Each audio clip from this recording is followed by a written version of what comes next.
Assalamualaikum warahmatullahi wabarakatuh. Berjumpa lagi dengan kami Z dan Apleser. Sebelum masuk ke topik permasalahan, ada baiknya teman-teman bantu dulu like serta subscribe channel ini agar kami bisa upload lagi video tentang masalah-masalah kerusakan HP. Oke teman-teman, kali ini masuk lagi servisan Oppo A54. HP ini masuk dalam kondisi recovery mode ya teman-teman. Saat kita tekan power atau kita colok charger, itu akan langsung masuk ke recovery mode. Itu teman-teman bisa perhatikan di sini saat kami lakukan pengecasan, dia akan muncul logo Oppo dan di bawah pojok paling bawah yang kami tunjuk itu ada tulisan recovery mode. Jika ada tulisan recovery mode seperti ini, dia tidak akan masuk ke menu ya teman-teman. HP ini akan langsung masuk ke mode recovery. Dan teman-teman bisa perhatikan di sini dan kita lihat hasilnya seperti apa.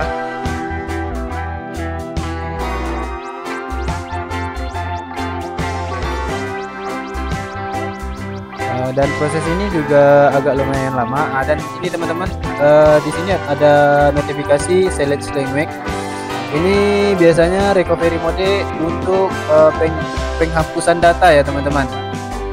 Saat kita reboot atau kita restart ulang, itu akan masuk lagi ke mode yang tadi ya teman-teman. Dan recovery mode di bagian kiri pojok bawah itu masih ada recovery mode bacaannya.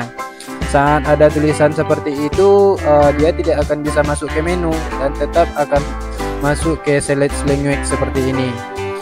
Dalam select language seperti ini biasanya itu kendalanya jika kondisi normalnya itu terjadi saat kita tekan power dan volume bawah, dia akan diarahkan ke recovery mode. Jadi untuk itu kasus ini permasalahannya kemungkinan besar itu ada di bagian volume bawah ya teman-teman. Dan kemungkinan besar masalah HP ini di volume bawah.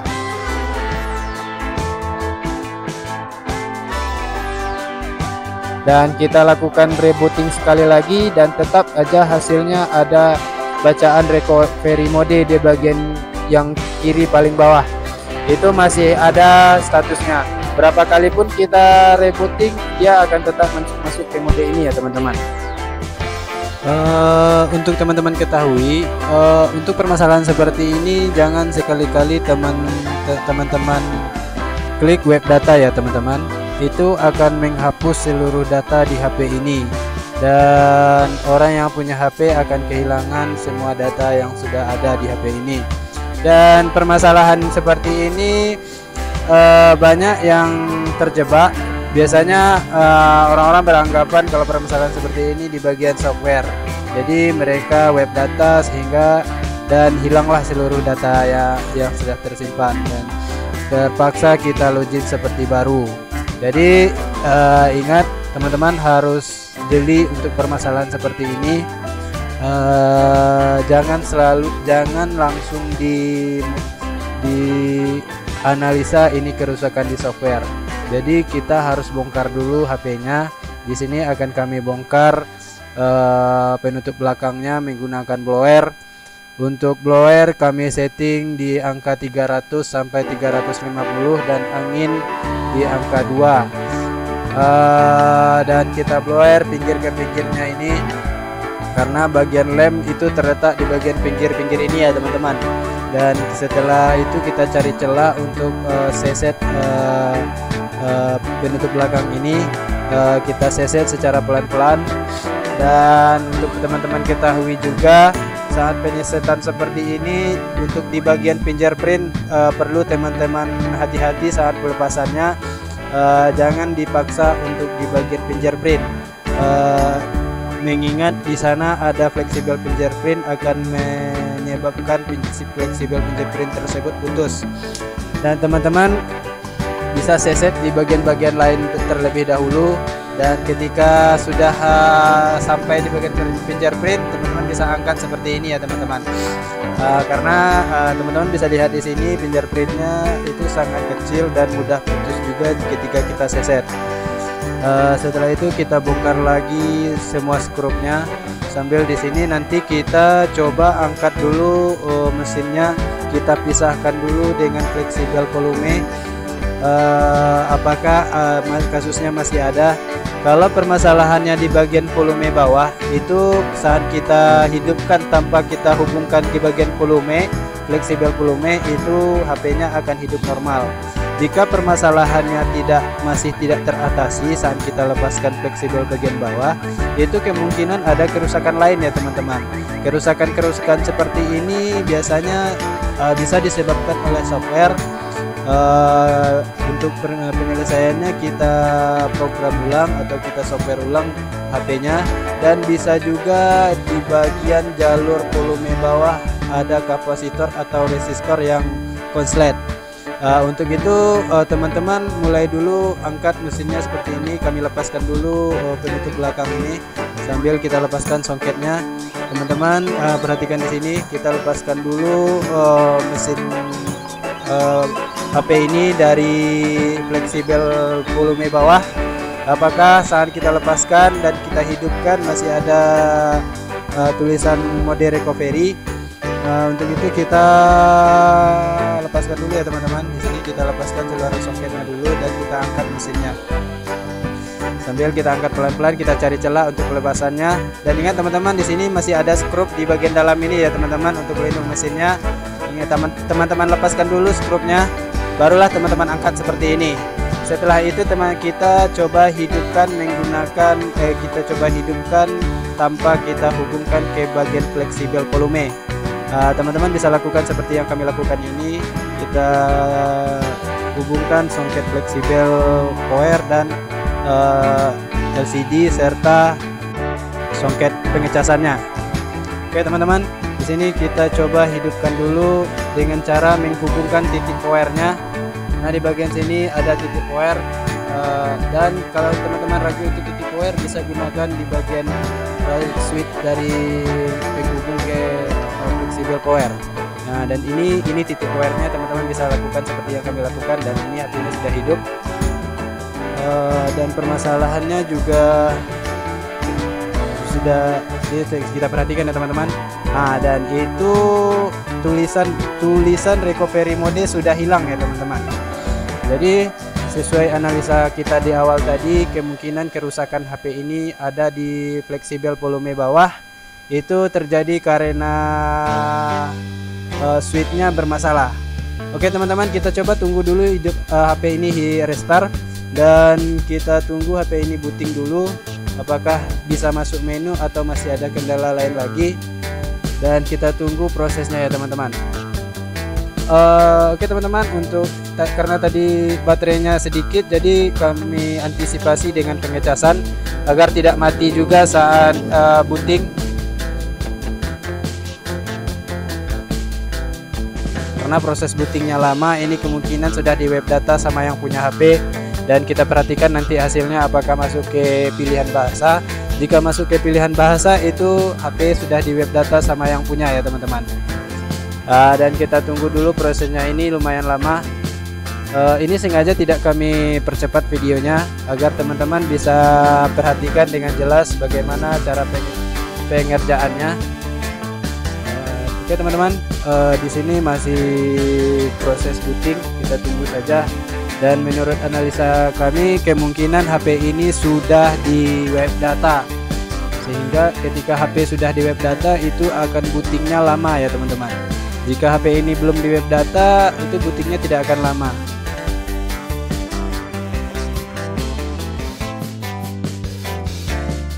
Kita coba lagi hidupkan HP-nya. Tapi yang jelas itu kasusnya kayaknya sudah teratasi dan tidak ada lagi mode recovery. Kemungkinan yang perlu kita tangani di sini, nanti kita ganti fleksibel juga bisa.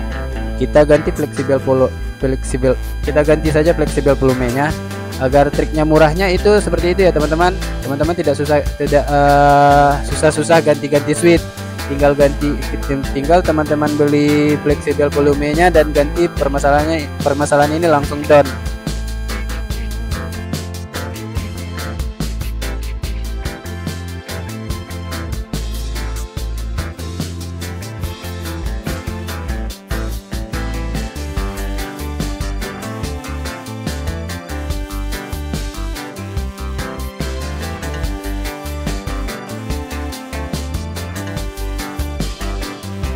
Jadi permasalahan HP ini sudah jelas ya teman-teman. Jadi permasalahan di HP ini adalah di bagian fleksibel volume bawah ya teman-teman. Jadi teman-teman bisa ganti fleksibel volume ini satu set. Itu satu set dengan fleksibel volume up. Tinggal teman-teman ganti, prosesnya lebih mudah dan lebih gampang. Simpel sih prosesnya. Tapi di sini kami tidak punya stok fleksibel Oppo A54 ini. Yang ready hanya stok switch.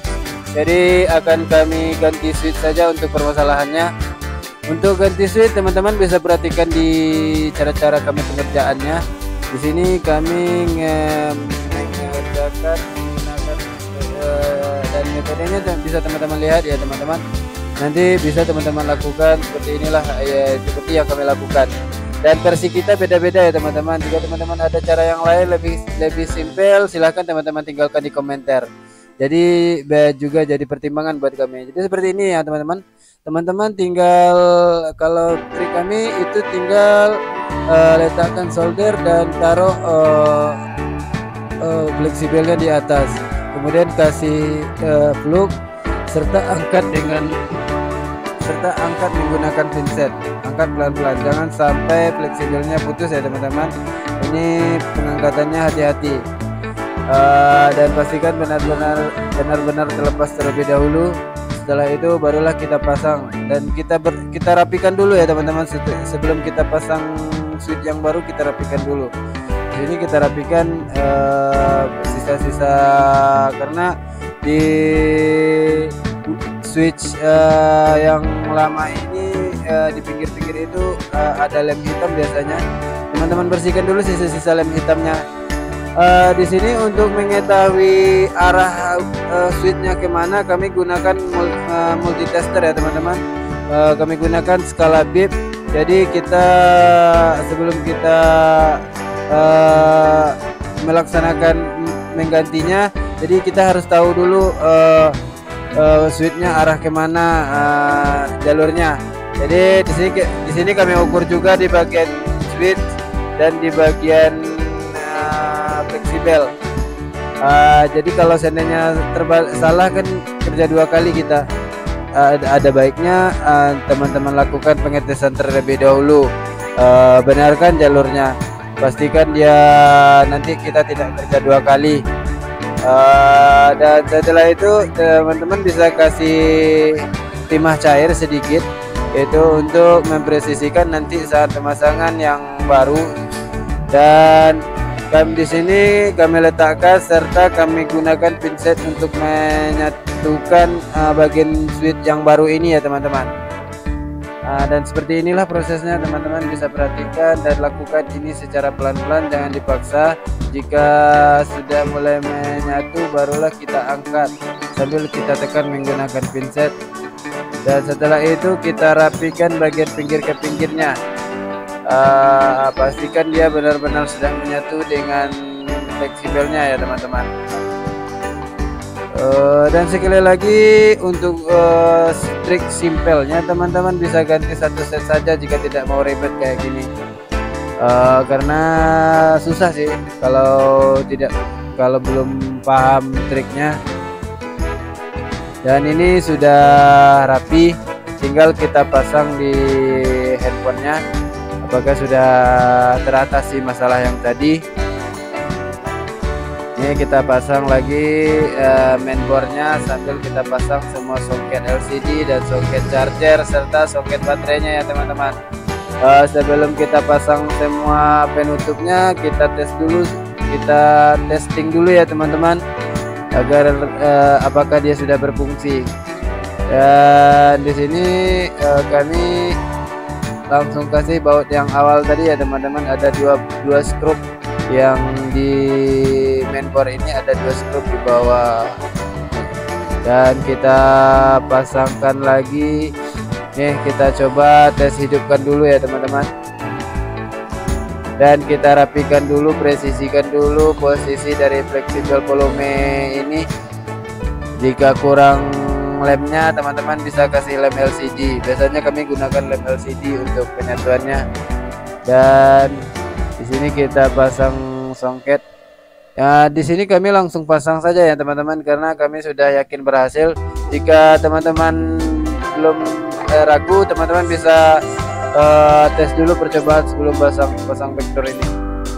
Dan di sini sudah oke, dan sudah tidak ada lagi menu recovery mode. Tinggal kita pasang semua skrup dan kita rapikan. Lanjut kita pasang lem penutup belakang ini ya teman-teman, dan pastikan semua skrup telah terpasang dengan rapi ya teman-teman. Jadi tidak ada skrup yang hilang. Jika ada salah satu skrup yang hilang, teman-teman bisa ganti, kasihlah satu skrup yang hilang tersebut, mumpung jadi amal ibadah buat kita meskipun itu hanya skrup. Oke teman-teman, dan kita pastikan semuanya sudah terpasang dengan benar. Jika sudah terpasang dengan benar, lanjutlah kita lakukan pengeleman. Dan ini kita coba lihat dulu, dan karena layarnya agak redup juga sih, jadi teman-teman kurang kelihatan. Dan di sini sudah masuk ya teman-teman, sudah aman dan terkendala. Dan untungnya HP ini belum di web data sama yang punya HP, jadi semua datanya masih aman dan terkendali. Jadi intinya, jika kasus seperti ini teman-teman jangan langsung divonis ini program atau langsung di web data, karena kalau langsung di web data kerusakannya bukan di bagian software, kita web data otomatis dia tidak akan menyelesaikan masalah, jadi tambah masalah, semua data hilang. Jadi untuk permasalahannya teman-teman lakukan seperti yang kami lakukan ini, teman-teman bongkar dulu, perhatikan dulu masalahnya, dan teman-teman lakukan triknya secara pelan-pelan. Dan jika sudah kita lakukan pergantian switch, jika sudah kita lakukan pergantian fleksibel volume itu masih ada kendala, masih sama kasusnya, kita lanjut lagi ke bagian lainnya. Jadi karena kasus ini hanya di bagian fleksibel, maka sudah selesai ya teman-teman. Oke teman-teman, sampai di sini dulu perjumpaan kita. Berjumpa lagi di video selanjutnya. Teman-teman bantu dulu like serta subscribe channel ini. Mudah-mudahan channel ini berkembang untuk kedepannya. Terima kasih, dan kami sudahi dengan wabillahi taufiq wal hidayah. Assalamualaikum warahmatullahi wabarakatuh.